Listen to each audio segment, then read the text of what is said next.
दूसरी शादी जब अच्छा सोचना बंद कर दिया। मैं सुशीला, छोटे से शहर की एक लोअर मिडिल क्लास परिवार की बेटी।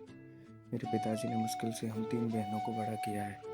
फिर परिवार पर दबाव होता है, समाज का, शादी का, तो पिताजी ने मेरी शादी करवा दी। शादी हुई, मेरे पति आनंद का घर भी छोटा था।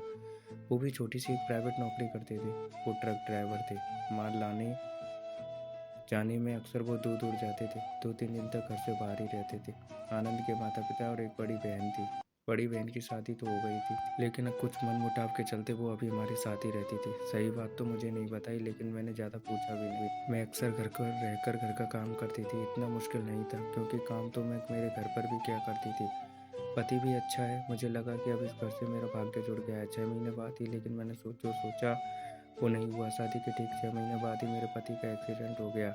जैसे ही यह खबर आई, मैं बेसुध होकर ज़मीन पर गिर पड़ा। और जब तक मैं होश में आई, तब तक सब कुछ हो चुका था। जो आप सोचते हो ऐसा कभी नहीं होता।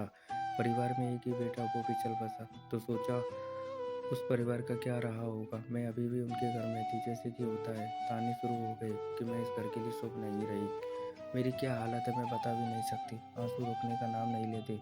कुछ समय के बाद घर में खाने की समस्या होने लगी। उनके पिताजी के फैसले से इतना नहीं हो पाता था, तो मुझे मेरे पियर वापस भेज दिया गया। मेरे माता पिता भी अब बहुत परेशान थे। एक बार मेरी शादी के बाद वो अब छोटी बहन की शादी के लिए रिश्ता ढूंढ रहे थे। लेकिन अब घर में वापस मेरी शादी की बात होने लगी। मेरी दूसरी शादी की। मेरे मन में कई सवाल आए कि क्यों मुझे शादी करनी है। क्या मैं अकेले नहीं रह सकती? आखिर क्यों मेरे माता पिता भी फिर से शादी कराने की बात कर रहे हैं? इतनी तो मैं काबिल हूँ कि अपना पेट भर सकती हूँ। यह बात मेरी माँ से की। वो बोली, बेटा, हम और तेरे पापा कितने दिन के हैं, हमें तुझ पर पूरा भरोसा है। पर बेटा, दुनिया का क्या करे। माँ की बात मैं पूरी समझी नहीं, लेकिन इतना तो पता है कि माँ बाप हमेशा अपने बच्चों का भला ही सोचते हैं। समाज में बात तो फैल गई थी, इसलिए कोई रिश्ता ही नहीं मिल रहा था। लेकिन फिर मम्मी ने बताया जीवन जी के बारे में। उनकी 7 साल की एक बच्ची है। उनकी पत्नी का भी स्वर्गवास हो गया है। उनकी एक दुकान है, घर में उनकी माता और एक बच्ची है। मम्मी मुझे बोली कि बेटा, तू अगर माने तो हम तेरी शादी फिर से इनसे करवा दे। मुझे पता चल गया था कि मम्मी पापा नहीं मानेंगे, इसलिए मैंने हामी भर दी। फिर एक बार मैंने शादी कर ली। जिंदगी की अजीब बात मैंने देखी, जब आप बहुत कुछ सोचकर रखते हो तब वैसा नहीं होता, और जब कुछ नहीं सोचते तब अच्छा होता है। मैंने भी सोच लिया कि मेरी ज़िंदगी में खुशी आएगी नहीं। मैंने सोचा था कि जहाँ मैं जाऊँगी मुझे दुःख मिलेगा। यह मानकर ही मैंने शादी की, लेकिन ऐसा नहीं हुआ। जीवन जी के घर में मुझे अजीब सी शांति लगी।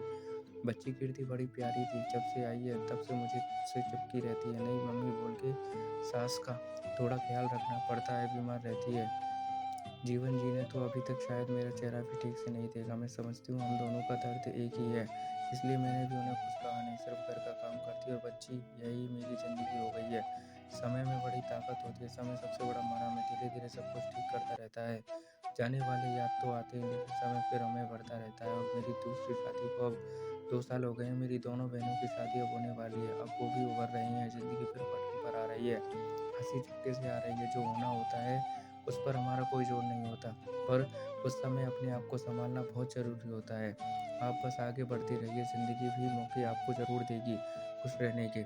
अभी इस समय बुरा हो तो सब कुछ खत्म हो सा ऐसा ना सोचिए, पन्ना पलटिए और आगे देखिए जाइए, अच्छा ही होगा। दोस्तों, कहानी कैसी लगी कमेंट बताइएगा।